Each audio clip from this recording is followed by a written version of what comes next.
வார்த்தையை சொல்லிட்டான். என்ன காரணம் சொன்ன அந்த பாண்டிய மன்னன், இதுல என்ன ஒரு விஷயம் அப்படின்னு சொன்னா, மாணிக்க பற்கள் உடையது கண்ணனுடைய சிலம்பில், முத்துக்களுடைய பற்களை போன்றது கோப்பெருந்தையனுடைய சிலம்பில். ஆனால் கண்ணால் பார்ப்பதும் போய், காதால் கேட்பதும் போய், தீர விசாரிப்பதே மெய் அப்படின்னு சொன்னான்.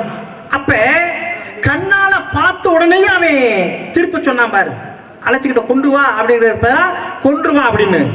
அதையும் தாண்டி ஒரு மன்னனுக்காக தன்னுடைய மன்னனையே புட்டி புகட்டக்கூடிய அளவிற்கு தன் வசம் இழுத்து நீதியை நிலைநாட்டினாலே இது சாதாரண பெண்ணால் செய்ய முடியுமா? அதற்காகத்தான் இன்றைக்கும் சென்னை கடற்கரையிலே கண்ணகிக்கு சிலை என்று வடிக்கப்பட்டுள்ளது. அந்த அம்மாவுக்கு சிலை வச்சது தவறு நான் சொல்ல வரல. ஒருவனுக்கு ஒருத்தின்னு வாழ்றதானே கற்புக்கரசி, ஒருவனோட ஒருத்தியா மாதவி வாழ்ந்தார். அவளுக்கு இல்ல சிலை, கணவனோட சேர்ந்தே வாழல, அவனுக்குன்னு ஒரு பிள்ளைய பெத்து எடுக்கல, இன்பம்னா என்னன்னு அனுபவிக்கல. அப்படி அந்த அம்மாவுக்கு சிலை வச்சிருக்காங்க, ஏன் இந்த அம்மாவுக்கு சிலை வைக்க கூடாது? இருந்தால் கூட மன்னனா இருந்தாலும் அவனுக்கு சொன்னாலமா நீ செய்வது தவறு, நீ செஞ்சது தவறு அப்படின்னு அந்த மன்னனுக்கே சொன்னால, நீதியை கொடுத்தால. நீதி, ஆமா, ஏன்னா அவருக்கு நீதி தெரியாது. அது அவர் மீது உள்ள தவறே கிடையாது. அவர் கொண்டு வாங்கன்னு சொன்னாரு, சரி. ஆனா பொற்கொள்ளனுக்கு நல்லாவே தெரியும், கொண்டு போன ஒரு சிலம்ப திருடி வச்சது நம்ம தான். இது மன்னனுக்கு தெரிஞ்சா நம்ம உயிர் போயிருங்கிறதுனால அவன் தான் தெரியாம கொண்டு போய் கொல்ல சொன்னது. இல்லாட்டினா அவன் செத்திருக்க மாட்டான். அந்த சம்பவம் நடந்தால் கூட இதுக்கு ஒரு காரணம் என்ன தெரியுமா? மனைவிக்கு துரோகம் செய்தாலும் அப்படித்தான். கட்டின மனைவியை விட்டுட்டு தானே போனாரு. அதுக்கப்புறம் அங்க இருந்து இங்க வர்றாரு. இங்க வரணுங்கிற அவசியம் இருக்கா? அவருக்குன்னு ஒரு புள்ள இருக்குல்ல, பொண்டாட்டி இருக்குல்ல. ஆனா நிறைய தவறுகள் அந்த காலத்திலேயே நடந்திருக்கு. முடிகிற வரைக்கும் அங்கிட்டு, முடியலங்கிற பட்சத்துல இங்கிட்டு. அப்படி இல்லம்மா, தவறு இருந்தால் கூட தவறை கூட திருத்தி வாக்கி நடத்த வேண்டும் அப்படிங்கிற ஒரு சிறப்பு உண்டு. யாரு திருத்தணும்ங்கறீங்க? யாரு தவறு செய்யறது? தவறு செய்தது ஆணின் குணம், பாண்டிய மன்னன் இல்ல. நான் அதை சொல்லவில்லை, அவங்க திருத்தல. தவறு செய்யறது ஆண்களின் குணம்னு சொல்லுவாங்க. சரி, திருத்த வேண்டியது யார் குணம்? பெண்களுடைய குணம். இதுதான் வேலை, வேற வேலை இல்ல. நான் கேக்குறேன், பெத்து வளர்த்து ஆளாக்குன தாயை 20 வருஷமா சொல்லி திருந்தாத புள்ள கட்டின பொண்டாட்டி சொன்னா மட்டும் திருந்திடுவானா? அந்த மகா முனிவர் எல்லாம் அடங்கி விட்டார். அடங்குறவங்க மட்டும்தான் அடங்குவாங்க, அடங்காதவங்க யாரும் அடங்க மாட்டாங்க. பொதுவா இந்த பூமாதேவி யாருக்கு சொல்லிருக்கா? என்ன சுவாமி? இந்த பூமாதேவிய பெண்ணு கூப்பிட்டு, அப்ப பெண்களால் எல்லாம் செய்ய முடியும் அப்படிங்கிற பொறுமையில பூமாதேவி போல இருக்கணும் தான். சரி, பொறுமை தாங்க முடியவில்லை என்றால் என்ன செய்யறது? பொறுமை கடல்னு பெருது, பொறுமையோட இருக்கணும். ஏன்னு தான் கேக்குறேன். அப்படி இருந்தாதான் காரியங்களை செய்ய முடியும். அப்படி எல்லாம் கிடையாது. ஆவதும் பெண்ணாலே மனிதன் அழிவதும் பெண்ணாலே. அப்படி பொறுமைக்கும் ஒரு எல்கை உண்டுன்னு சொல்லியிருக்காங்க. ஞாபகம் இருக்கா உங்களுக்கு? பொறுமைக்கு ஒரு எல்லை உண்டு. பொறுமை கடலை விட பெருதுட்டான். ஆனா பெருசா இருக்கட்டுமே, யாரு இல்லைன்னது. பொறுமைக்கு ஒரு அளவு உண்டு. பொம்பளை பிள்ளையா இருந்தாலும் கேட்க வேண்டிய நேரத்துல கேட்டுக்கணும். நான் ஒரே ஒரு விஷயம் சொல்ல கேட்கல. இப்ப ராவணன் மனைவி மண்டோதரி, அந்த அம்மா கேட்க வேண்டிய நேரத்துல கணவனை கேட்டுனான்னு வச்சுக்கங்களேன், ராவணேஸ்வரன் இறக்கணுங்கிற அவசியமே இருந்திருக்க. அவன் இறக்கணுங்கிற அவசியமே கிடையாது. இந்த உலகத்திலேயே பச்சை தமிழன்னா ராவணேஸ்வரன் தான். சிவன் போலவே அழகுடையவன், சிவன் மீது அதிக பற்று உள்ளவன், இமயமலையவே அசைச்சு காட்டியிருக்கான் கைலாயத்தை. எப்பேற்பட்டவன் பாருங்க. அப்ப அவனுக்கு அப்ப கூட சிறுமைன்னு தோணலையா? கைலாயத்தையே அசைக்க முடிந்ததே என்னால், இந்த பெருமையும் என்னை சாரும் என்கிற நம்பிக்கை மனதில் இருந்தது. ராவணனை பார்த்து ராமனே சொன்னாரா, ராவணேஸ்வரன் இறந்த பிறகு, ராவணன் இருக்கும் பொழுது 1 மடங்கு அதிகம், இறந்த பிறகு 3 மடங்கு அதிகமாக இருந்தான அழகு. அப்ப ராமனை விட ராவணேஸ்வரன் அழகா இருந்தான்னு சொல்லி இருக்கதா குறிப்பிட்டிருக்காங்க. தவத்திற்கு ஒருவர், தமிழுக்கு இருவர், குணத்திற்கு மூவர், சவத்திற்கு நால்வர், சகலத்திற்கு ஐவர், சுவைக்கு 6, சுரங்கள் 7, திக்குகள் 8, கிரகங்கள் 9, பசி வந்தா 10 பறக்கட்ட.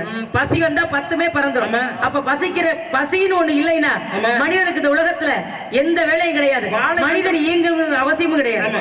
ஆனா வாழணுங்கிற அவசியமே இருக்காது. ஏன்? ஆமா, பசின்னு இருந்தாதானே. ஏன் சாமி, இப்ப நான் சொன்ன பசின்னு இருந்தா தானேங்கிறீங்களே. இந்த உலகத்துல சித்தர்களும் முனிவர்களும் இன்னும் வாழ்றாங்கிற ஐதீகம் இருக்குல்ல. அதுவும் பாம்பாட்டி சித்தர்லாம் இன்னும் மலையில, சதுரகிரி மலையில நிறைய சித்தர்கள் வாழ்றாங்க அப்படிங்கிறது இன்னும் உண்மையா இருக்கு. அவங்க எல்லாம் சாப்பிடுறாங்களா? அது அதனுடைய தன்மை வேற. என்ன அதனுடைய தன்மை இதனுடைய தன்மை. சித்தர்கள் வந்து சாப்பிடுறது இல்லம்மா, சாப்பிடுங்க அவசியம் இல்லை. அது அஷ்டமா சித்துக்கள் இல்ல, சித்தர்களும் மனிதர்களா இருந்தவர்கள் தானே, இருந்தவர்கள் தான். மனிதர்களா இருந்து அதை கடைபிடித்ததுனால இன்னைக்கு உணவு அருந்துவர்கள் அவசியம் இல்லை. இறைவனை காண்பவர்கள் பக்தர்கள், இறைவனை கண்டு தெளிந்தவர்கள் சித்தர்கள். மனிதர்கள் நினைத்தால் எவ்வாறாக வேணாலும் மாற முடியும். அதனாலதான் மனிதர்கள் மனிதர் உண்டு, மனிதர்கள் மிருகம் உண்டு, மனிதர்கள் மாணிக்கம் உண்டு, மனிதர்கள் தெய்வம் உண்டு. ஆபத்துக்குதவாது பிள்ளை, அறம் பசிக்குதவாது, அன்னம், தாகத்தை தீராது, தண்ணீர், தரித்திரம் பெண்டீர், கோபத்தை அடக்க, வேந்தன், குருமலை கொள்ளாது, சீடன், பாவத்தை தீராது, தீர்த்தம் இருந்து ஏழு உலகில் இருந்து பயனில்லை என்று மூப்பிலா குமரி வாழ்க்கை எது எப்பப்ப பயன்படணுமோ அதை அப்பப்ப பயன்படும். எந்தெந்த நேரத்துல எதை எதை செய்யணுமோ அப்படி செஞ்சாதான் அது சிறப்பு. ஒன்றே செய் நன்றே செய் அதை இன்றே நல்லதோ கெட்டதோ நம்ம மனசுக்கு இன்னைக்குதான் செய்யணும்னு தோணுதுன்னு வச்சுக்கோங்க, அதை அப்பவே செஞ்சிடணும். இல்லைன்னு வச்சுக்கோங்களேன், ஒரு நாள் போச்சுன்னா ஒரு வயது போச்சுன்னு அர்த்தம்.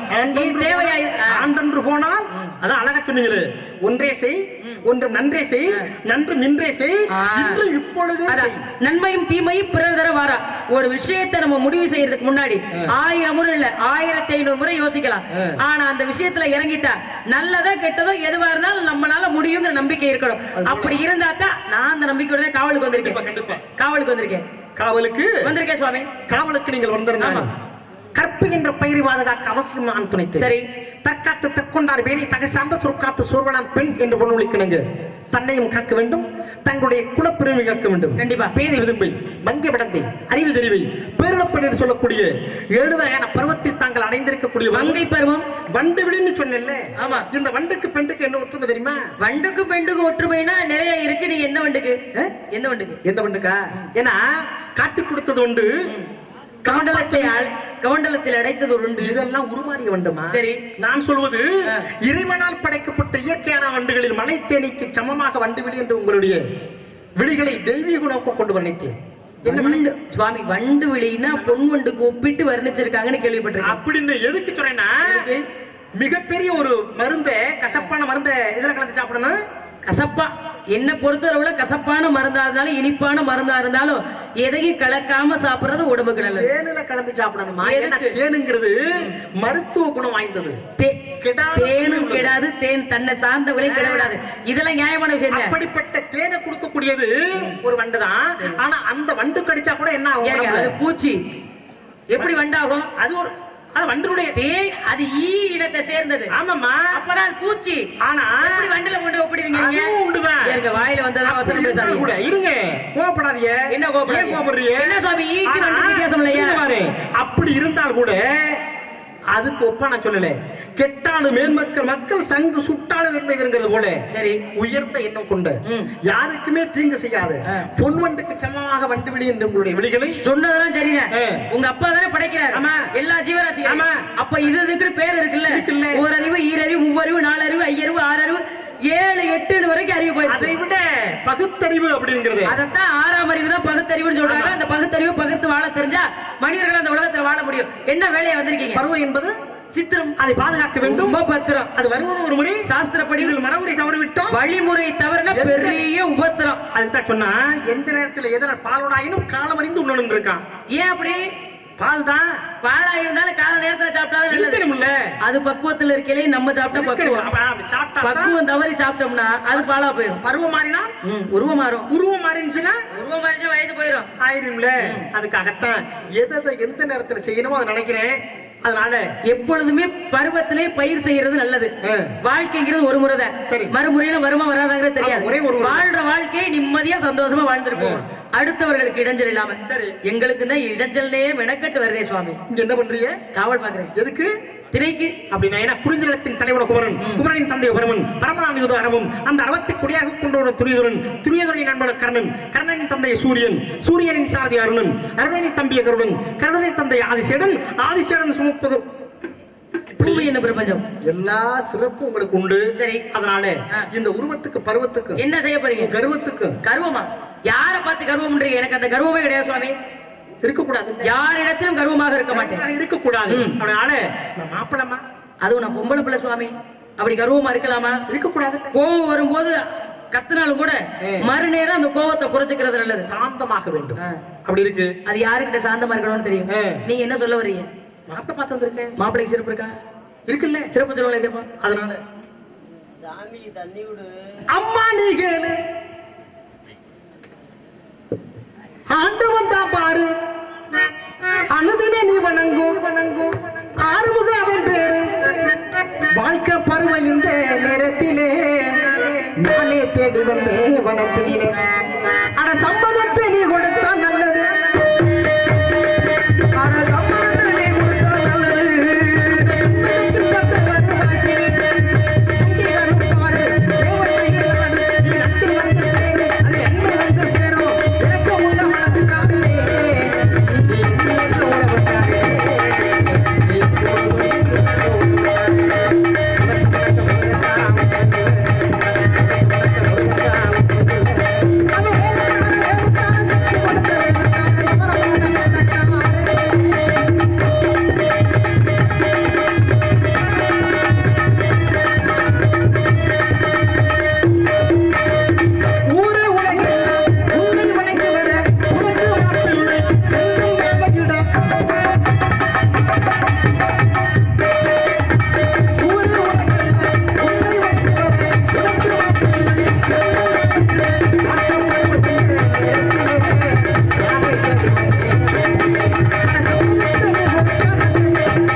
நீங்கள் கணவனாக அடைவது என்று எந்த முத்துக்குப்பிள்ளை பெய்தீர்களோ அந்த முத்துக்குப்பிள்ளை ஒரு சம்மதமாமா?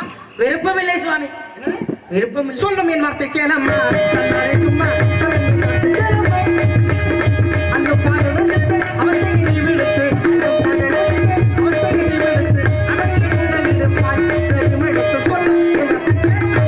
பொய்யான தப வேட புரிந்து வந்தவரே, பொய்யான தப வேடம் புரிந்து வந்தவரே, தப வேட புரிந்து வந்தவரே, உமையில் போற்றல் புகழும் நாரதரை கைவரிசை செல்லாது. உனக்காகவே நான் சொன்னேன் ஓ இந்த பிள்ளை, உனக்காகவே நான் சொன்னேன் ஓ இந்த சிவமே.